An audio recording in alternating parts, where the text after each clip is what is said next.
யுபீனசகாவிடமிருந்து பெற்ற மடலை படித்த அஸ்வத்தாமன் வீரனை அனுப்பிவிட்டு செய்வது அறியாது கவலையில் மூழ்க ஆரம்பித்தான். துரோணாச்சாரியார், நான் பாண்டவர்களிடம் பேசுகிறேன் என்று கூறினாலும் அவன் என் நண்பன் துரியோதனன் அரசன். ஆனால் எங்கள் இருவரையும் சேர்த்து வைப்பான் தந்தையே என்று உறுதியுடன் பதிலளித்தான் துரோணர். மகனின் வேதனையை எப்படி சரி செய்வதறியாது இருந்தார்.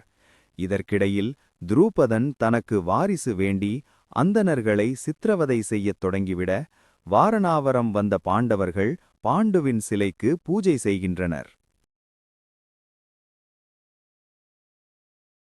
மாளிகைக்கு பாண்டவர்களை அழைத்து வந்த புரோச்சனன் எப்போது மாளிகைக்கு தீ வைக்க வேண்டும் என்று சகுனியிடம் அவ்வப்போது கேட்டுக்கொண்டான். சகுனியும் கழுகின் வழியாக பதில் தெரிவித்தான்.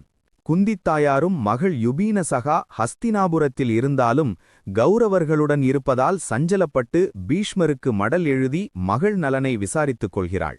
பீஷ்மரும், நீ கவலை கொள்ள வேண்டாம் மகளே, அவள் என் பொறுப்பு என்று பதில் அனுப்புகிறார். அஸ்வத்தாமனிடமிருந்து பதில் கடிதம் வராததால் தனிமையில் தூக்கமின்றி தவித்துக் கொண்டிருந்தாள் யுபீனசகா. பாண்டவர்கள் சந்தோஷமாக வாரணாவதத்தில் இருந்தது குறைவே. வெகுவாக அவர்கள் அந்த மாளிகையில் ஏதோ விசித்திரமாக இருப்பதை உணர்ந்து கண்டுபிடித்து விடுகின்றனர்.